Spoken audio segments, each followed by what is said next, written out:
एक महिला की आंखों में आज नींद नहीं है। वह रात को लगातार करवटें बदल रही है और उसको दिक्कत हो रही है कि शायद उसका प्रेमी यहाँ आ गया तो वो कैसे उससे मिल पाएगी। अब इसी वजह से वह दुखी और परेशान है, लेकिन वह इंतज़ार कर रही है कि उसका जो प्रेमी है वह शायद उसके पास आ जाए और उसको बाहों में भर के उससे इतना प्यार करे जिस प्यार को पाने के लिए शायद वह बेताब है।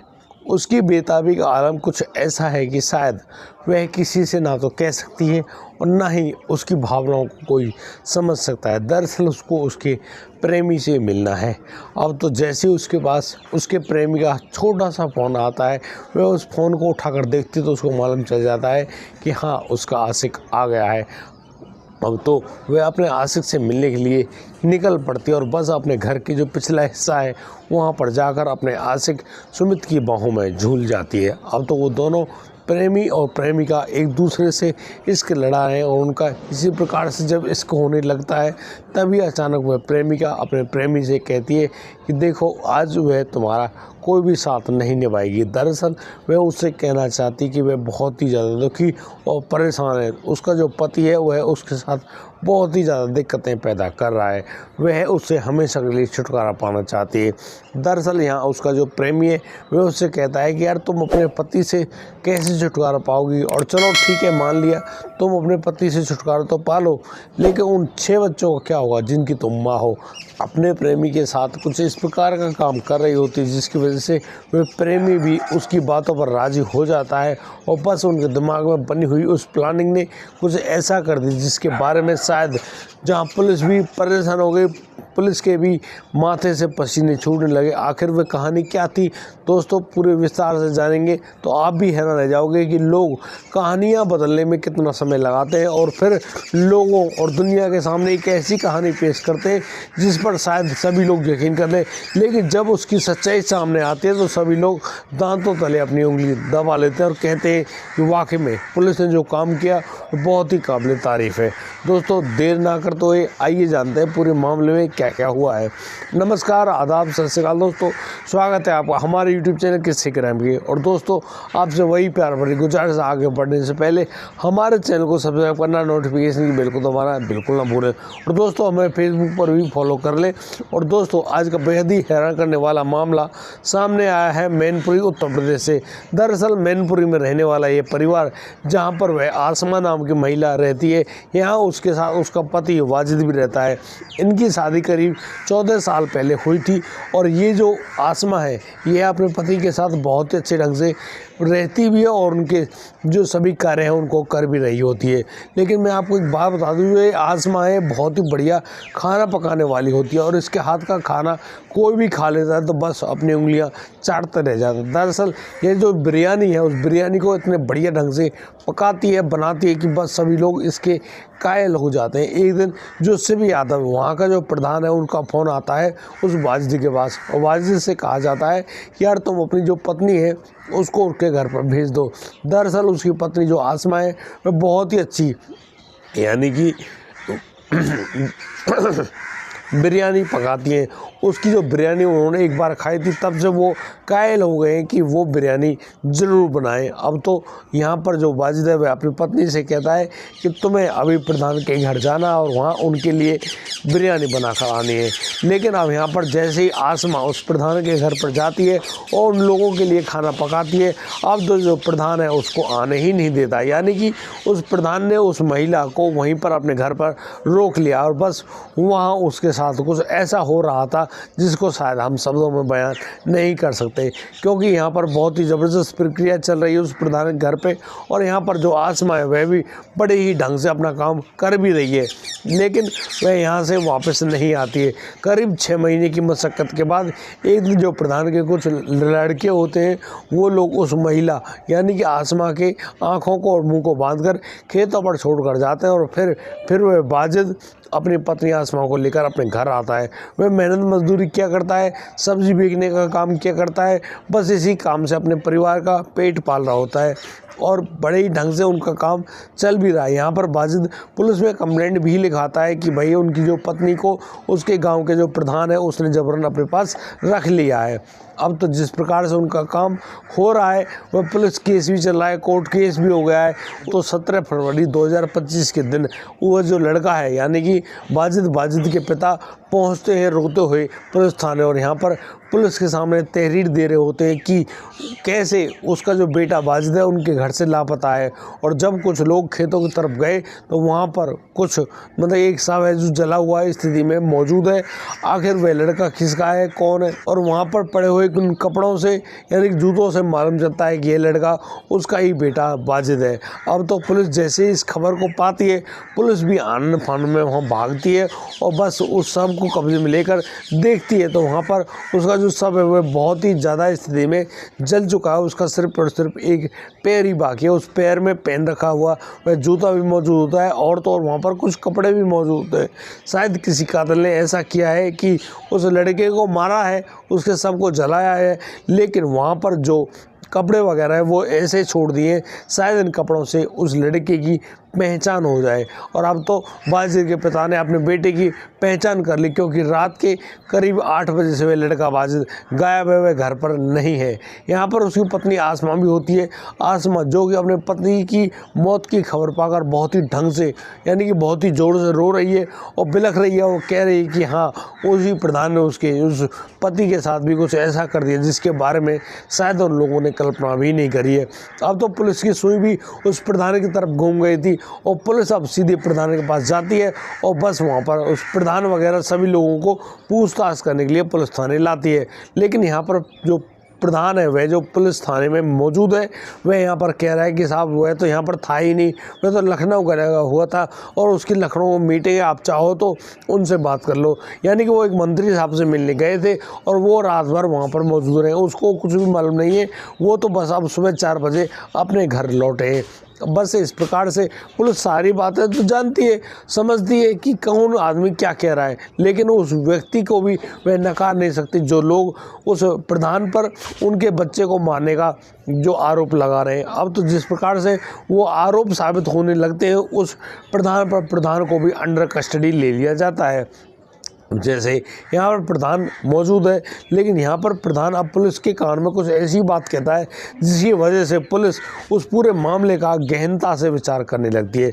यह गहनता इस प्रकार से होती है कि यहाँ पर जो पुलिस है, अब पुलिस उस आसमा जो कि वाजिद की पत्नी है उनके मोबाइल नंबर्स को लेती है, यानी कि हर एक व्यक्ति के मोबाइल नंबर को लेती है और फिर उनकी CDR रिपोर्ट निकाली जाती है। दरअसल यहाँ पुलिस के सामने उस CDR रिपोर्ट में कुछ ऐसा आता है जिसे जानकर पुलिस खुद भी हैरान और दंग रह जाती है। दरअसल यहाँ पर कुछ ऐसा है, दरअसल उस CDR रिपोर्ट में कुछ कहानी ऐसी है जैसी प्रेमी और प्रेमिका के बीच में होती है। यहाँ पर मालूम चलता है कि जो वाजिद की पत्नी आसमा है, आसमा के एक लड़के जिनका नाम सुनील है, सुनील के साथ अवैध संबंध है और इन्हीं अवैध संबंधों के चलते वह अब कुछ ऐसा कर जाना चाहती है जिसकी प्लानिंग उस CDR रिपोर्ट में मौजूद होती है। अब जैसे पुलिस उस पूरी CDR रिपोर्ट को सुनती है, समझती है, तो फिर वह पुलिस अब उस वाजिद के घर पर पहुँच जाती है। वाजिद के घर में शोकाकुल परिवार यानी कि उसके बच्चे भी हैं, उसकी पत्नी भी है, उसके माँ बाप भी हैं, लेकिन सभी लोगों के बीच में अब तो जो महिला पुलिसकर्मी है वह उस आसमा के पास पहुंचती है और आसमा से कहती है कि या तो तुम खुद ही खड़ी हो जाओ या फिर हमको खड़ा होना पड़ेगा। जैसे ही महिला पुलिसकर्मी इन बातों को कहती है वहाँ पर मौजूद जो भीड़ है वह उग्र रूप को धारण कर लेती है, यानी कि वो लोग उल्टा उस पुलिस पर भड़कने लगते हैं और कहने लगते हैं कि तुमने समझ क्या रखा है, प्रधान भी हम पर आरोप लगाता है, प्रधान हमें मारने की धमकी देता है और तुम लोग यहाँ हम लोगों को ही गिरफ्तार करने में जुटे हो। यानी कि अब तो भीड़ से टक्कर लेना पुलिस के लिए मुश्किल पड़ जाता है। लेकिन यहाँ पुलिस अपनी समझदारी दिखाते हुए बताती है कि तुम्हारा जो बेटा है साजिद है उसके साथ गलत काम करने वाला वह प्रधान नहीं, तुम्हारी अपनी बहू है, यानी कि यह आसमा है। अब तो जैसे ही वे सभी लोग पुलिस की कही गई उस बात को सुनते हैं सभी लोग सख्ते में आ जाते हैं और उनके चेहरे सफ़ेद पड़ जाते हैं और शायद वो सोच रहे हैं कि यहाँ पर उस आसमा ने क्या कर दिया। लेकिन जब आसमा को जब लेकर जाया जाता है पुलिस थाने और यहाँ पर जब 2-4 थप्पड़ पड़ते हैं तब वह आसमा उस सारी सच्चाई को बयां कर देती है कि कैसे उसने अपने प्रेमी के प्यार में पड़कर अपने ही पति की ऐसे जान ले ली। दरअसल ये जो आसमा है ये बताती है पुलिस को कि उसकी करीब 14 साल पहले शादी हुई थी उस वाजिद नाम के लड़के से और तब से वह उस वाजिद के साथ रह रही है और वाजिद से उसको 6 बच्चे भी पैदा हुए हैं। इतना सब होने के बावजूद उसके शरीर की जो हवस की आग है वह समाप्त नहीं हो रही होती है और वह बहुत ही जल्दी उस गांव के एक लड़के जिसका नाम सुनील है, सुनील की मोहब्बत में पड़ जाती है। दरअसल यह सुनील कोई हट्टा कट्टा व्यक्ति नहीं, बहुत ही आम दिखने वाला वह लड़का जो कि खुद अपने आप में एक नशेबाज व्यक्ति है।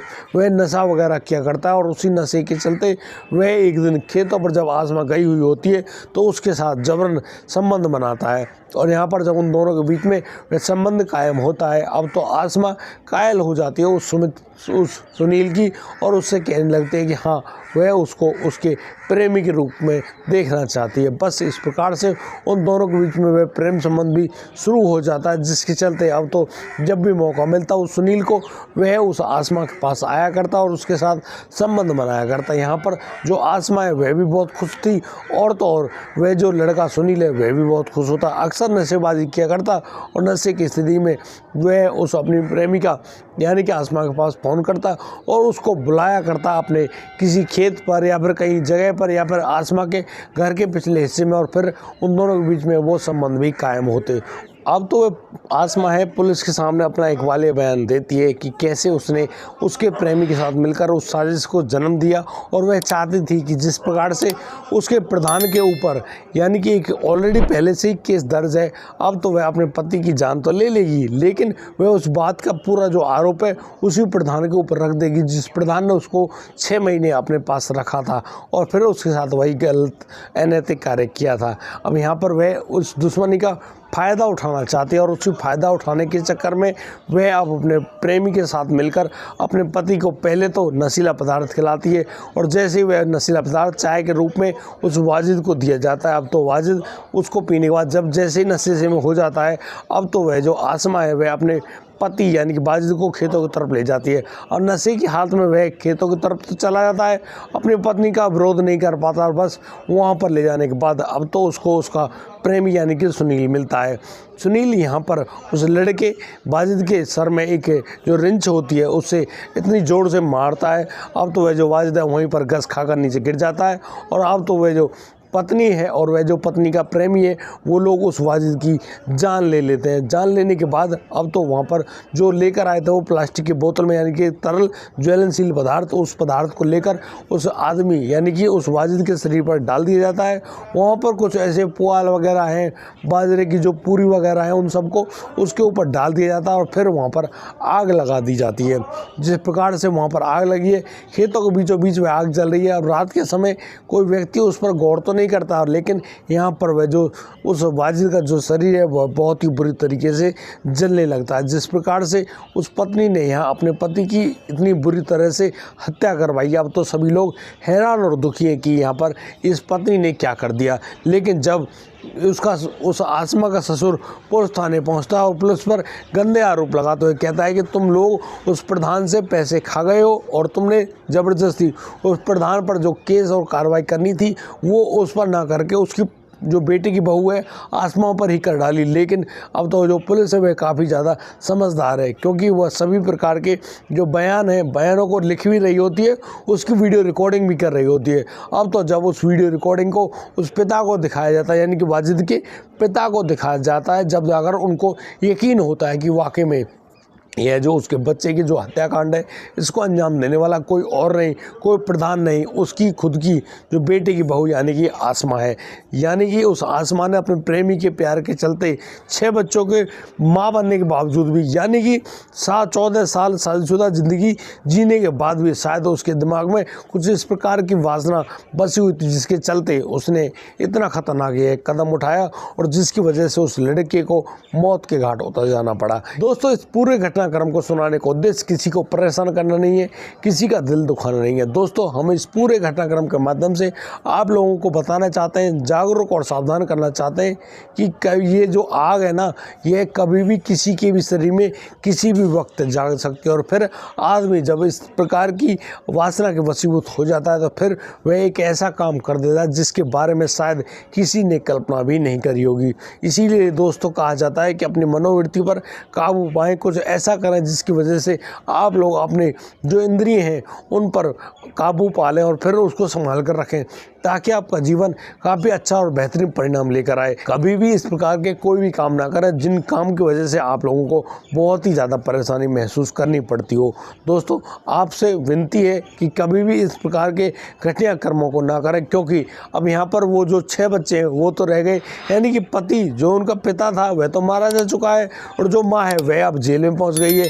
यहाँ अब तो रह गए उनके वे 6 बच्चे और उनके बूढ़े जो दादा और बाबा हैं, लेकिन वो लोग क्या कर पाएंगे? क्या उन बच्चों की ठीक ढंग से देखभाल कर पाएंगे? मैं आपको बता दूं, उस आसमा का सबसे छोटा जो बच्चा है जिसकी उम्र मात्र 6 महीने है, वह लड़का किसके भरोसे रहेगा भाई? अब उसकी परवरिश कौन करेगा? हालांकि यहाँ पर जो कुछ भी हुआ, पुलिस ने दूध का दूध और पानी का पानी कर दिया और जहाँ पुलिस की जो कार्रवाई है उस पर उंगली उठाई जाती है और कहा जाता है कि वो लोग जो पुलिस है वह पैसे लेकर कुछ ऐसा काम कर देती है जिसके बारे में शायद लोग सोचते रह जाते हैं कि ये पुलिस वाकई में गलत है और रिश्वत खाकर काम करती है। लेकिन यहाँ पुलिस ने जिस प्रकार से समझदारी दिखाई और बताया कि उनके साथ किसी प्रधान ने या किसी बड़े व्यक्ति ने कुछ बुरा नहीं किया है, यहाँ पर उन लोगों ने दूध का दूध और पानी का पानी करने में बहुत सारी मदद ली। और आज के समय में जो तकनीक का सहारा लिया, यानी कि CDR रिपोर्ट वगैरह, वीडियो रिकॉर्डिंग वगैरह सब कुछ उन्होंने करके दिखाई, उसके हिसाब से ही उन्होंने असली कातिल को ढूंढ निकाला।